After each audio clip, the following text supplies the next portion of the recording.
Ajeng Mengsemeton Sarang Sami, Berita Bali hari ini hadir kembali di hadapan Anda bersama saya, Cynthia Ari. Berikut 3 berita utama hari ini.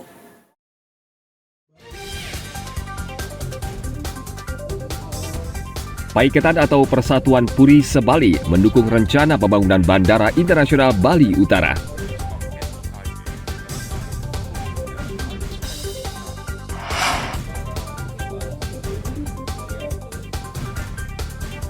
Penuntutan 2 kasus pencurian dihentikan melalui restoratif justice atau keadilan restoratif.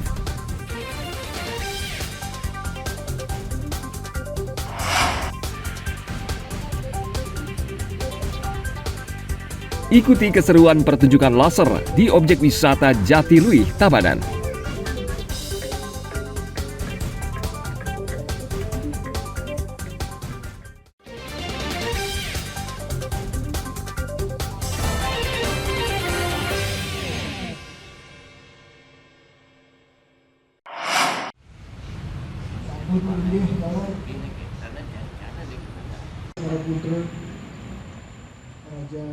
Paiketan atau Persatuan Puri Sebali akhir pekan lalu bertemu di Puri Ageng Belah Batu, Gianyar. Paiketan Puri atau Kerajaan Sebali ini menyatakan dukungan mereka atas rencana pembangunan Bandara Internasional Bali Utara. Beberapa waktu lalu Presiden Prabowo Subianto sempat singgah di Bali menyatakan ingin membangun Bandara Bali Utara seperti bandara di Singapura atau Hong Kong. Tokoh yang hadir yakni Puri Tabanan, Puri Pemecutan, Puri Karangasem, Puri Kelungkung, serta Puri Buleleng. Selain itu pertemuan juga dihadiri mantan Gubernur Bali Made Mangkupastika, serta Direktur Utama PT Bandara Internasional Bali Utara atau PT Bibu Panji Sakti, Erwanto. Ya, kita mohon dukungan moral.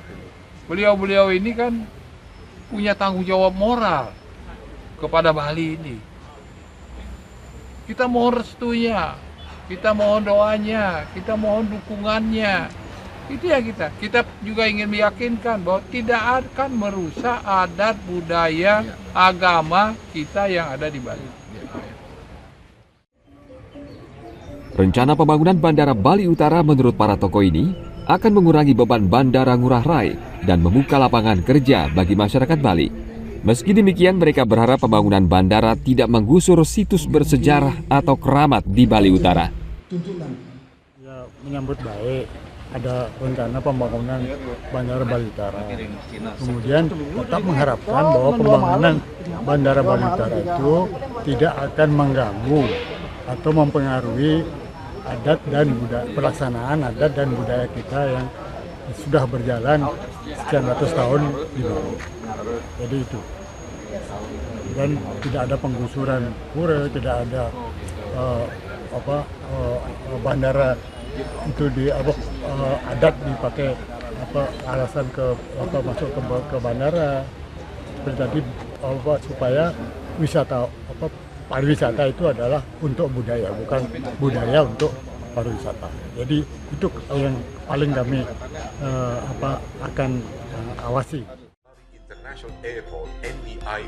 Sejumlah investor, salah satunya dari Cina, sudah menyatakan siap membiayai pembangunan bandara ini. Jadi yang terpenting adalah seperti yang saya sampaikan tadi teman-teman.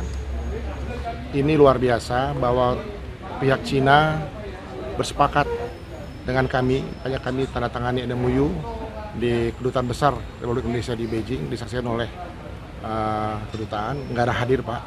Mereka berminat untuk menjadi pembiaya utama termasuk pembangunan. Dan polanya turnkey. Ya ini yang penting. Jangan sampai teman-teman bilang, oh Bibu bandara dijual ke pihak asing. Tidak. Sampai titik ini Bandara Bali Utara PT Bibu masih dimiliki oleh 100% orang Indonesia.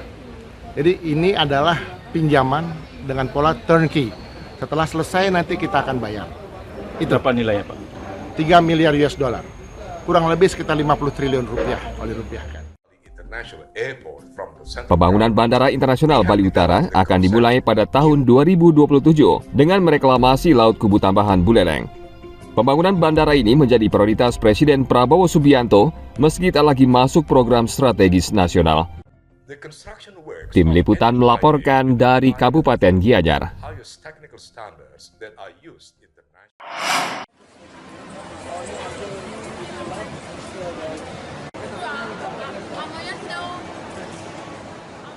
Bencana erupsi Gunung Lewotobi menjadi peringatan bagi daerah sekitar agar lebih waspada dan menyiapkan mitigasi bencana. Khusus Bali, erupsi Gunung Lewotobi bisa berdampak tidak langsung bagi pariwisata Bali yang merupakan urat nadi. Seperti diketahui, erupsi Gunung Lewotobi sempat membatalkan ratusan jadwal penerbangan domestik maupun internasional di Bandara Ngurah Rai. Kepala Pelaksana BPBD Bali Made Rentin akhir pekan lalu mengatakan, Bali pernah mendapat pengalaman berharga dari erupsi Gunung Agung pada 2017 lalu. Namun dengan mitigasi dan penanganan yang tepat, Bali kembali pulih. Kami dari jajaran BPBD Provinsi Bali selalu menghimbau kepada semua pihak termasuk para warga negara asing yang sedang berada di Bali, berada di Indonesia, lebih-lebih berada di kawasan yang sedang terjadi kebencanaan, lebih meningkatkan kesiapsiagaan dan kewaspadaan dengan cara selalu mengikuti update perkembangan informasi yang dikeluarkan oleh lembaga pemerintah yang resmi, mulai dari BMKG, termasuk kami di BPBD, dan berkolaborasi dengan Pusat Vulkanologi Kementerian SDM yang selalu memberikan update tentang aktivitas gunung api yang masih aktif, potensi terjadinya erupsi, seperti kondisi yang terjadi di gunung yang berada di Nusa Tenggara Timur. Meski Bali telah siap dengan mitigasi bencana, BPBD Bali mengimbau wisatawan yang tengah berlibur di Bali untuk tetap mematuhi peringatan yang dikeluarkan oleh lembaga pemerintah yang menangani masalah potensi kebencanaan seperti BMKG dan BPBD. Tim Liputan melaporkan dari Kota Denpasar.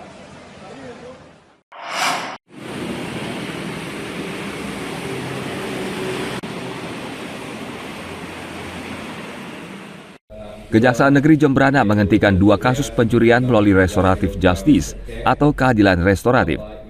2 kasus pencurian ini menyeret seorang buruh petik cengkeh asal Bondowoso yang ditangkap karena mencuri 1 karung cengkeh kering seberat 33 kg. Dan seorang nenek asal Jembrana yang ditangkap karena mencuri sebuah telepon seluler. Menurut Kajari Jembrana Salomina Meike Saliama, penghentian penuntutan terhadap kedua tersangka ini memenuhi semua syarat dalam peraturan Kejaksaan Agung. Salah satu syarat utama adalah adanya perdamaian antara korban dan pelaku. Dengan restoratif justice, keadaan kembali seperti semula. Barang bukti yang dicuri dikembalikan kepada korban dan pelaku menyesali perbuatannya. Dasarnya bahwa secara aturan ancaman hukuman yang dilakukan mereka tidak lebih dari 5 tahun. Kemudian sudah ada perdamaian antara kedua belah pihak. Korban sendiri meminta untuk dihentikan perkara ini, dan yang paling utama sebenarnya nilai kerugian yang dialami korban itu sudah tidak ada. Jadi barang-barang yang dicuri oleh Ibu Tan Suicang ataupun dari Sulaiman kembali utuh kepada korban. Ya, pertimbangan kemanusiaan kami kemarin karena beliau ini sudah 56 tahun tidak kami tahan di rutan, tapi dalam bentuk pengawasan karena proses ini masih berjalan, kami tahan di rumah dengan menggunakan gelang detection kit yang juga itu merupakan suatu hal baru perundulan yang dilakukan oleh Intel Kejaksaan Agung. Kendati demikian, pembebasan ini bukan berarti pelaku bebas melakukan tindakan serupa. Karena jika terulang kembali, maka Kejaksaan Negeri akan membuka kembali kasus sebelumnya. Tim Liputan melaporkan dari Kabupaten Jembrana.